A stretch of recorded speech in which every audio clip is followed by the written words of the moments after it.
여러분 안녕하십니까. 3월 13일 목요일. 오늘 가장 궁금한 뉴스 다루는 프레스 라이브 구경호입니다. 오늘은 헌법재판소에서 결론이 나고 있는 탄핵심판 2건 선고 관련한 속보부터 살펴보도록 할 텐데요.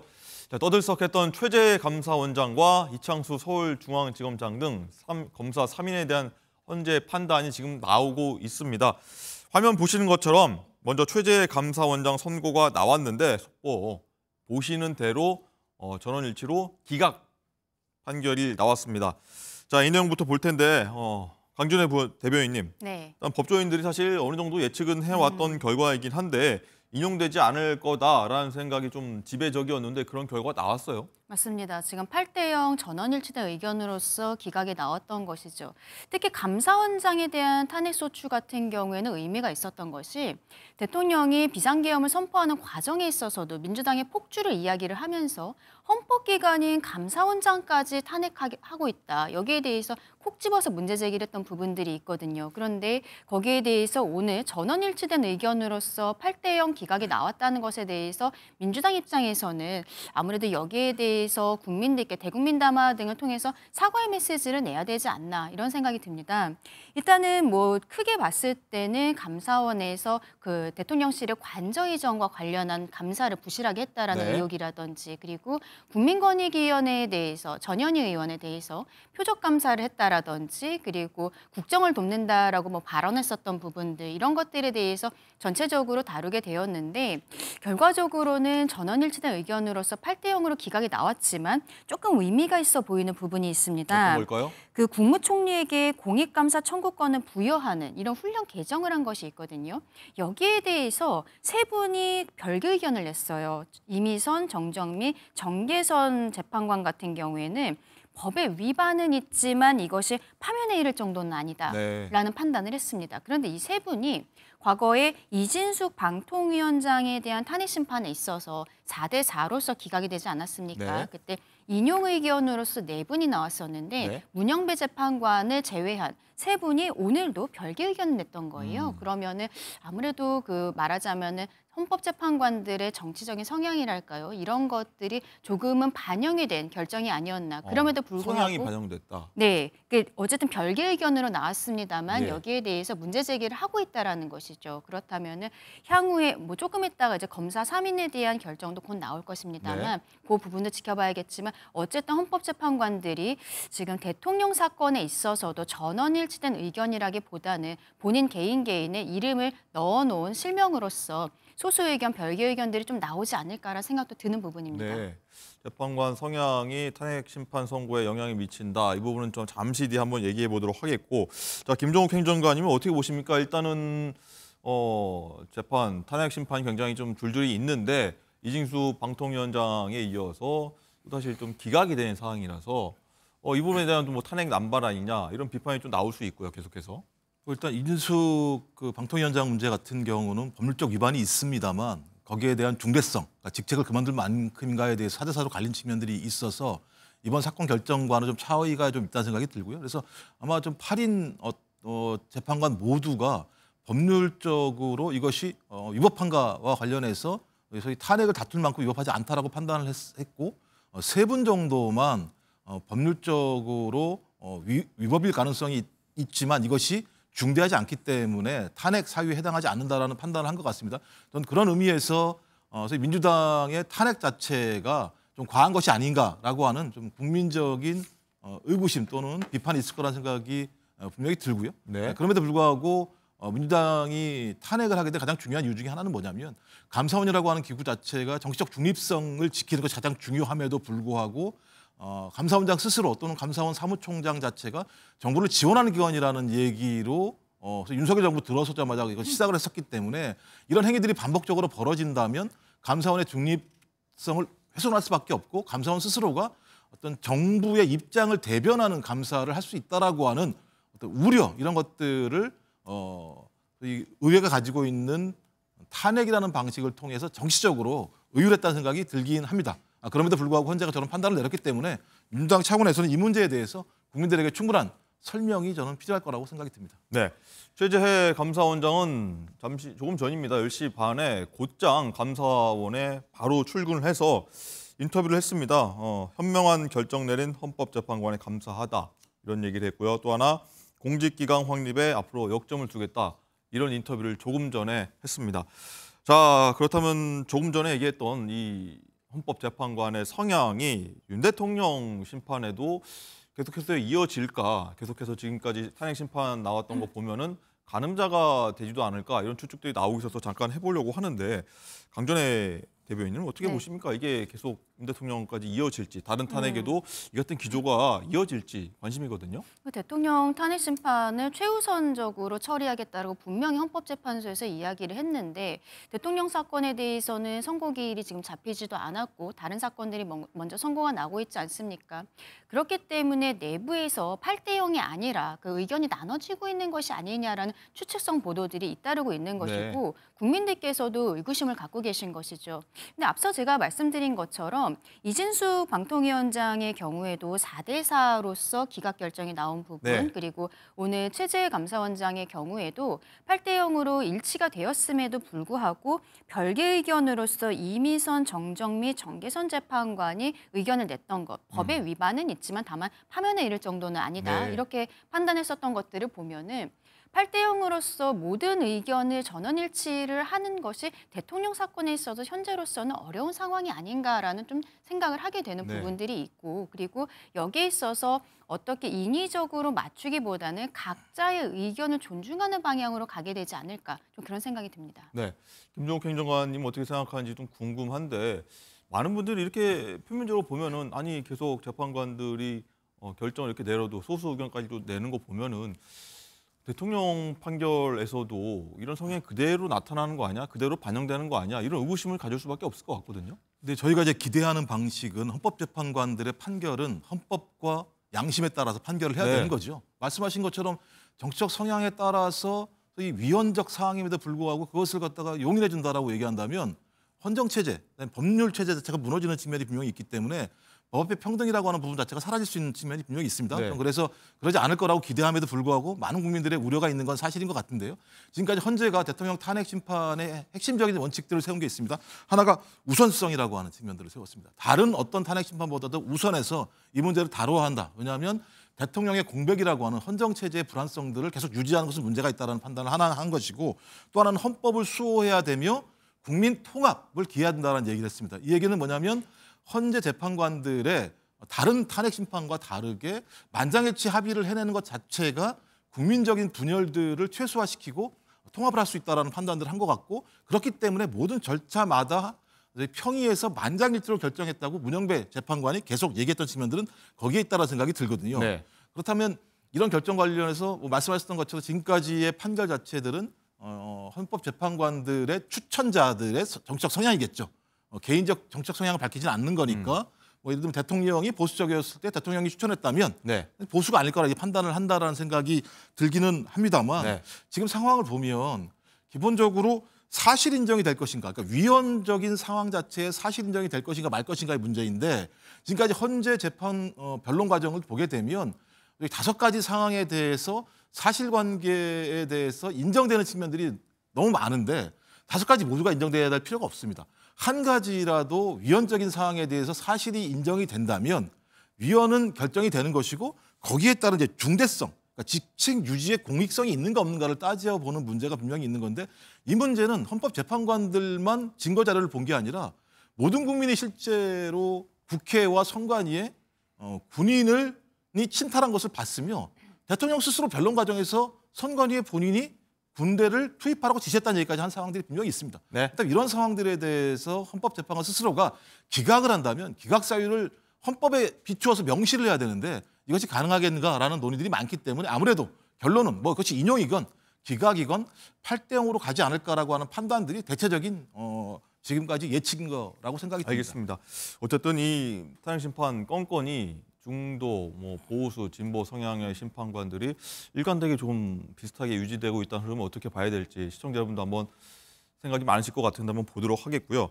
그럼 이제 윤 대통령의 선고는 언제 나오게 될까? 많은 분들이 관심 갖고 계신데 헌재의 고민이 좀 깊은 것 같은데 일단 강준혜 대변인님, 오늘이 목요일이라 당초 네. 원래 예상했던 이번 주 금요일은 그렇죠. 좀 어려워졌다는 측면도 있고 혹시 오늘 오후에라도 내일 바로 선고하겠다라고 할 수는 있겠습니다만 현실적으로 어려운 것 같긴 한데 이게 또 이재명 대표의 공직선거법 24일인 6일이죠. 여기도 맞물려서 늦춰지는 거 아니야? 이런 데 관심이 많습니다. 어떻게 보십니까? 헌법재판소가 이재명 대표의 항소심 선고 기일 때문에 뭐 늦춘다거나 그럴 거라고 생각하지는 않고요. 내부의 평의 과정이 좀 길어지고 있는 것이 아닌가. 그렇기 때문에 헌재에서 국민들께 말씀드린 것처럼 대통령 사건은 최우선적으로 처리하겠다고 했었던 부분들 실상 약속이라고 봐야 될 것 같은데 그게 지켜지고 있지 않은 상황이 아닌가라고 생각을 합니다. 근데 대통령에 대한 선고 기일을 지금 추정을 해놓은 상황이잖아요. 물론 다른 사건들도 마찬가지였습니다만 저는 이쯤 되면은 헌재에서 선고 기일을 좀 지정해 주는 것은 어떨까라고 생각이 들어요. 지금 국정이 공백이 오래되고 있고 그리고 한덕수 국무총리에 대한 사건이 먼저 나올 것인지에 대해서 지금 이야기를 해주고 있지 않은 부분들이 있습니다. 근데 여기에 대해서 헌재가 대통령 사건 최우선적으로 처리하겠다고 이야기했던 이유 자체가 국정 공백을 줄이기 위한 이유였거든요. 그런데 오히려 헌재가 이렇게 아무 말도 하지 않고 있으면서 이러한 상황이 길어지고 있기 때문에 정확하게 선고 기일을 언제쯤으로 하겠다라는 것 정도는 이제는 국민들에게 얘기를 해줘야 되는 것이 아닌가. 지금 말하자면 헌재에서 사건의 경중에 대해서 너무 나름대로의 기준으로 판단하고 있는 것이 아닌가 싶어요. 대통령 사건이 가장 중요하다고 하면서도 가장 처음에 나온 것은 마은혁을 임명하느냐 안 하느냐. 이것에 대한 결정을 가장 먼저 하지 않았습니까? 8인 체제로서 정상적으로 돌아가고 있는데 마은혁 사건에 대해서 권한쟁의 심판 청구 사건을 가장 먼저 했다는 것이 굉장히 의문이 있는 것이고 그리고 오늘 나와 있는 사건 같은 경우에도 실상 국무총리나 대통령에 대한 사건만큼 중요하다고 보기는 어려운 것이고 기각 결정은 어느 정도 좀 법조계에서는 예상이 됐던 부분 아니겠습니까? 헌재가 이런 국정 혼란에 대해서 막기 위해서는 본인들이 선고기를 이제 지정해 주는 것이 좋겠다라고 생각합니다. 네. 어쨌든 이 선고가 늦어지다 보니까 억측도 난무하고 있습니다. 이 재판관들이 4대 4로 의견이 팽팽해서 기각될 것이다. 혹은 윤 대통령 측이 선고 기일을 확인을 거부해서 선고가 지연되고 있다. 이런 확인되지 않은 정보들이 나돌고 있는데 김종필 평론가님, 일단 헌재 지금 보안 유지 때문에 적극적으로 대응도 못 하고요. 계속 이런 위험변은 나돌고 있는 상황인데 또 정리가 필요할 것 같기도 하고요. 일단 헌재가 월요일 날 공지를 했죠. 모든 사항 자체는 보안으로 이루어지게 되고 선고일 같은 경우는 당사자에게 그것이 전달되고 난 다음에 언론에 공지를 할 거다라고 얘기를 해서 섣부른 판단이나 예단하지 말라라는 공고를 한 것 같고요. 일단 선고가 늦어지고 있다고 말씀하시는데 저는 선고가 늦어지고 있다고 생각하진 않아요. 이유는 뭐냐면 2월 25일 날 최후 변론이 끝나고 난 다음에 이제 노무현 전 대통령 같은 경우는 14일, 그다음에 박근혜 전 대통령은 11일이 걸렸습니다. 그러니까 실질에 그래서 원래는 이번 주 중에 결정이 날 거라는 판단을 2주 했었고 정도 됐으니까. 빠르면 전주에 될 거라고 생각했었는데 저번 주에 이상한 일이 하나 발생을 했죠. 그러니까 대통령의 구속 취소가 법원에서 인정이 되는 상황이 벌어지게 되면서 헌법재판소 같은 경우도 이 문제에 대한 판단을 해야 되는 측면들이 있었던 것 같아요. 영향을 끼쳤다고 보시는군요. 그래서 이제 무슨 얘기 됐냐면 이제 영향을 끼쳤다는 게 아니라 그런 논란이 있어서 아마 평의에서 논의를 했던 것 같은데 그 이후에 보도에 따르면 법원의 결정 자체가 헌법재판소에 아무런 영향을 주지 않을 거라고 또 예를 들면 헌법재판소 발로 얘기가 나온 측면들이 분명히 있기 때문에 영향은 받지 않는 것 같다라는 판단이 드는 것이고요. 그래서 말씀하셨던 것처럼 평의 자체가 늦어지는 이유 중에 하나는 워낙 이 사건 자체가 기존의 탄핵 사건과 다르게 내란 문제와 관련돼서 국민들이 상당히 갈라져 있는 상황이고요. 이런 상황이기 때문에 그런 부분과 관련해서 결정문을 작성하는 과정에서 상당히 심혈을 기울이고 있다는 얘기들이 많이 나오고 있는 상황입니다. 또 하나는 선고기를 미리 공지를 하게 됐을 때 국민적인 분열들이 상당히 가능하고 격돌들이 발생할 수 있다는 생각이 판단이 있기 때문에 선고 날짜를 지정하는 것 자체를 좀 급하게 할 수 있다. 그러니까 아주 촉박해서 할 수 있다 이런 얘기 나오는 상황이기 때문에요. 저는 내일 또는 월요일 날, 왜냐하면 다음 주 화요일 날부터는 오십니까? 내일이나 월요일이나요. 이유는 뭐냐면 다음 주 화요일 날 박성재 법무부 장관 탄핵 심판 변론이 시작되는 상황입니다. 그래서 기간을 비워뒀기 때문에 헌재 스스로도 자기의 일정상 적어도 다음 주 월요일까지는 선고를 할 것으로 내부에 합의가 됐다고 생각이 들거든요. 그러니까 그냥 만장일치로 합의한다고 얘기를 했었으니까 기일 같은 경우도 만장일치로 합의했다면 다음 주 월요일 이전에 대통령 탄핵 심판에 대한 인용이든 기각이든 결정을 할 거라는 판단이 들기 때문에 저는 내일 또는 월요일 날 헌재가 국민들에게 어떤 내용들의 결정된 사항들을 알릴 거라고 저는 생각을 합니다. 지금 속보가 나가고 있는데 이창수 서울중앙지검장 탄핵소추도 기각이 됐습니다. 검사 3인 중에서 첫 번째 기각이 됐고 아마 비슷한 내용이라 나머지 두 검사에 대해서도 비슷한 내용이 나오지 않을까 이런 대체적인 시각인데 이렇게 나왔고요. 어쨌든 여기에 대해서 줄 탄핵 이런 거에 대해서도 아마 좀 비판이 계속해서 잇따를 것 같기도 한데 자 다음 얘기도 한번 보겠습니다. 일단은 이런 상황에서 어제 국회 법사위에서 천대엽 법원 행정처장이 윤 대통령 구속 취소권에 대해서 입장을 밝혔는데 여기에 대해서 또 많은 말이 나오고 있습니다. 어떤 얘기 했는지 한번 들어보도록 하겠습니다. 적시항고를 통해서 상급심의 판단을 받는 것이 좀 필요하다라는 생각은 가지고는 있습니다. 적시항고 기간 7일로 제가 알고 있습니다. 금요일까지로 제가 적시항고 기간이 남아 있는 것으로 알고 있고, 이제 다른 3건의 이제 적시항고 그 사건에서도 보면은 신병은 석방하고 그리고 적시항고를 하고 이렇게 해서 판단을 받아본 선례가 있는 것 같습니다. 그래서 이제 저희들은 이제 적시항고에 따른 불복 그리고 거기에 대한 상급심 판단 문제하고 신병 문제하고는 논리적으로는 일치하지는 않습니다. 그리고 현재 상황에서는 지금 구속이 되어 있지 않는 상태이기 때문에 적시항고에 따른 이제 상급심의 법적 판단을 하는 데는 특별한 장애는 없고. 네, 황전의 대변인 일단은 천 처장이 아직 즉시항고 기간이 남아 있다. 뭐 내일까지인 것 같은데 검찰이 지금이라도 즉시항고해서 상급 심판 한번 받아봐야 된다 이런 의견 같은데 검찰 입장에서 좀 난감할 것 같습니다. 검찰에서 오늘 회의를 한다라고는 하지만 이미 나온 결론을 뒤집거나 그렇기는 쉽지 않을 것으로 생각합니다. 다만 법원 행정처장이 이야기를 한 부분이기 때문에 회의라든지 이런 것들은 필요하다고 생각을 하고요. 즉시항고를 함에 있어서 그 즉시항고를 하지 않고 바로 즉시 석방을 하지 않았습니까? 네. 근데 즉시항고를 포기했다라고 봐야 될 것으로 보이는데 그렇다고 해서 법원에다가 뭐 포기서를 제출한다든지 이런 형식적인 절차를 거치지는 않은 것이죠. 그리고 네. 그런 것들도 뭐 관행상 필요는 없었던 부분들이 있습니다. 그런데 아마도 지금 법원행정처장 입장에서는 포기서를 제출하거나 그런 상황은 아니기 때문에 아직까지 7일의 기간이 남아있는 것이다. 그러면 지난주 금요일에 결정이 나왔으니까 내일 정도까지 가능하다라고 이야기한 것으로 보입니다.